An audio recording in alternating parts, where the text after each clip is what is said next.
Slave labor was a huge aspect of Roman life, and the Republic depended heavily on free work from human beings who had no rights, no possessions, and were left at the whims of their masters to be worked to death, starved, tortured, and sometimes even killed for the sake of enjoyment. Sure, you may have seen Russell Crowe play one in a movie, but chances are you have no idea just how brutal it really was. Today we're exploring what it was really like to be a Roman slave. But before we get started, be sure to subscribe to the Weird History channel. Oh, and one more thing. Leave a comment and let us know what topics you would like to hear about. Now, we roam. Slaves in ancient Rome didn't just work as domestic or agricultural workers. They did pretty much every single kind of menial job you can imagine. Generally classified as urban or rural, slaves did everything from cooking and cleaning to mining for silver. On country estates, slaves might perform both domestic and non-domestic tasks, even working as smiths, bakers, and guards. Occasionally, urban slaves would work as accountants and managers for businessmen. If you were a slave that originated as a prisoner of war, you might have been sold off to the public and could have been tasked with fighting fires, tending to public buildings, and even working as an executioner. Some Roman slaves lived their entire lives from birth to death working as the property of a master, but others, who were able to cough up a little dough, had a luckier fate.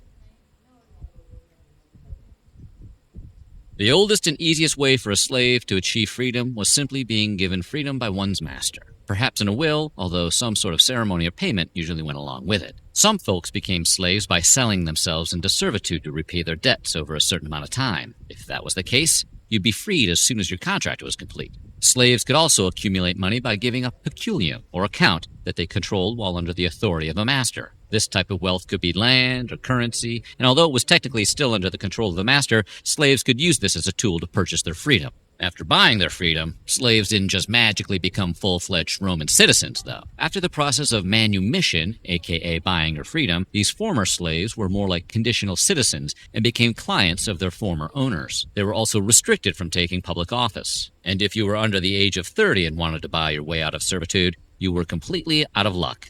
According to the Roman jurist Gaius, slaves under the age of 30 could not be freed during the 1st century CE. Being a slave was cruel and unbearable during any time period, and the Roman slaves were no exception. Slaves who were considered property of the masters were expected to behave, and if they didn't, the consequences were nightmare fuel.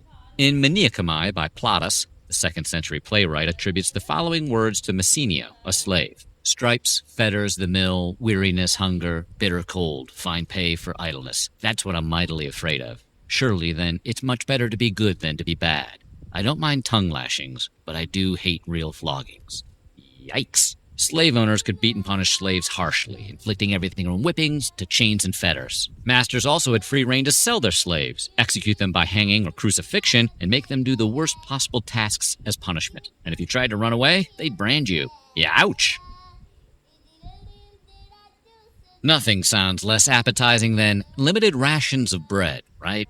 Well, slaves, being the lowest rung of Roman society, were clearly not eating like kings. This guy, Cato the Elder, who was a soldier, statesman, and historian from the 3rd and 2nd centuries BCE, wrote about the daily needs of agricultural slaves, specifically what they should receive for food and drink. According to Cato, slaves should receive wheat to make bread, although shackled slaves who couldn't grind their own grain were to receive bread itself. When slaves worked the fields during the summer, more flour was needed, as was additional wine. If we were working in the hot Roman fields all summer for no money, we'd be in need of additional wine too. In addition to bread and wine, slaves ate what Cato termed relish. This Roman relish, however, was not exactly what you'd find on a baseball stadium hot dog. Instead of pickles, it was made of olives. During the 1st century BCE, slaves rounded out their diets by gathering wild fruits and vegetables, as well as cultivating crops on their own. Domestic slaves got the opportunity to start urban gardens. Of course, they always had the option of picking at their master's leftovers. While most slaves functioned as a coerced unpaid labor pool, some enslaved men and women got to join the ranks of criminals and prisoners of war in the gladiator ring. Made up mostly from slaves, the first gladiatorial contests appeared as early as the 3rd century BCE. One famous slave, Spartacus, was actually trained in one of Rome's gladiator schools. And if the idea of a gladiator school sounds cool to you, let's just say these gladiator training academies weren't exactly sleepaway camps. Gladiators in training were treated more or less like prisoners, but did receive food, medical attention, and specialized apparatus training. Treated more like investments than human beings, these performers weren't slain very often. They were too valuable, according to archaeologist Wolfgang Neubauer. Many former slaves also volunteered to be gladiators.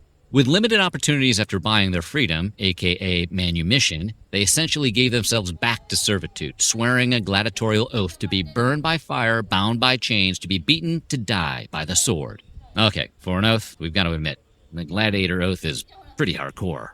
But you got to imagine conditions for freed slaves had to be pretty terrible if they were earnestly volunteering to fight to the death. One thing that urban and rural slaves had in common was that they both lived in rooms that were typically far removed from their masters and overseers. Domestic servants still lived in their master's house, sometimes even sleeping close enough to tend to his or her needs overnight, but there was a decided effort to keep slaves separate from free men and women. Typically, a slave's quarters would be located near storage facilities and were usually shared with other slaves. Imagine a bunk bed next to a garage, but Roman. If you were a Roman slave, chances are your style game wasn't exactly on point. Slaves were forced to wear simple clothing, not much different than garments worn by poor freemen and women. Masters provided a tunic of 3 feet and a half and a cloak once in 2 years. If you had a long torso, seems like you'd be out of luck. Also, once in 2 years, good shoes should be given. Imagine only getting 1 pair of shoes every 2 years. And this is during a time when duct tape didn't exist. To add insult to injury, male slaves weren't allowed to wear the one quintessential Roman fashion garment, togas. Female slaves were also forbidden from wearing stolas, a dress worn over their tunic. According to Seneca, the Roman Senate once considered instituting a uniform for slaves to more clearly distinguish them in society. They ultimately decided against it to prevent slaves from knowing just how many of their ranks existed. Bone chilling. Why would the Roman Senate be concerned that the slaves knew how many of them there were? Well, because there were a lot of them. I mean, a lot. The sheer number of slaves in Roman society resulted in tension and fears about revolt. Romans had a right to be worried. Slave tensions were rising in the Roman Empire, and it was only a matter of time before large-scale revolts began to bubble up. Aside from minor skirmishes, there was one famous large-scale slave rebellion that truly posed a risk to Roman society. Remember Spartacus, who we talked about earlier? The slave who was sent to train at gladiator school? Well, that same guy grew up to lead a slave revolt that included around 70,000 slaves and supporters fighting the Roman army. Now those are some serious numbers.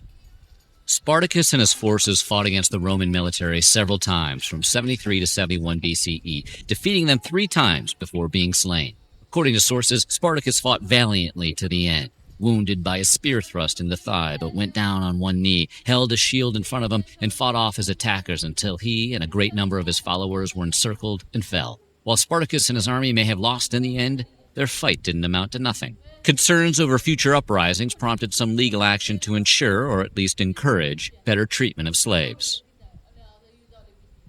Unlike other historical forms of slavery, Roman slavery was not dependent upon race or ethnicity, and the number of slaves varied at any given time. After the Punic Wars during the 3rd and 2nd centuries BCE, thousands of men and women were enslaved, many of whom served as artisans, craftsmen, and agricultural laborers. As the empire expanded, Rome took more and more prisoners of war, and tons of non-Romans were enslaved, including individuals from Greece, Egypt, North Africa, Gaul, and Asia Minor. Apparently, Rome was an equal opportunity slave nation, I guess. Female slaves were not exempt from manual labor, but they often performed personal duties under the auspices of elite and wealthy Roman women. Slaves could be trained to apply cosmetics and do hair, kind of like a glam squad that's forced to be there and doesn't get paid. Other female slaves even served as wet nurses for wealthy Roman women. That is one bad boob job.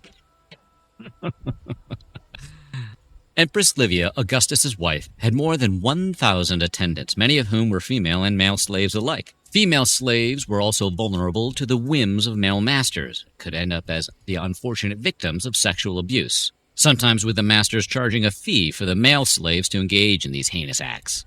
Surrounded by all this pain and suffering, it's no wonder female and male slaves alike were itching to jump into the gladiator ring.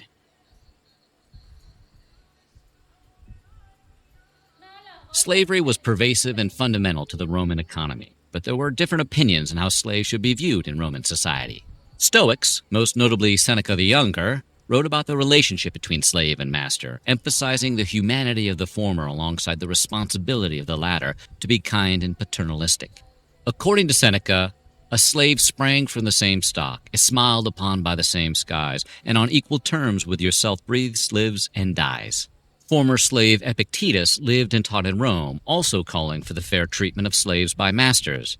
Epictetus found slaves to be noble, but is nobility the same as freedom? Not exactly. One thing's for certain, any society that depends on slave labor is not a sustainable and just culture. Good thing slavery fell along with the Roman Empire in 476 CE. What do you think of the hardships faced by Roman slaves? Let us know in the comments below, and while you're at it, check out some of these other videos from our weird history.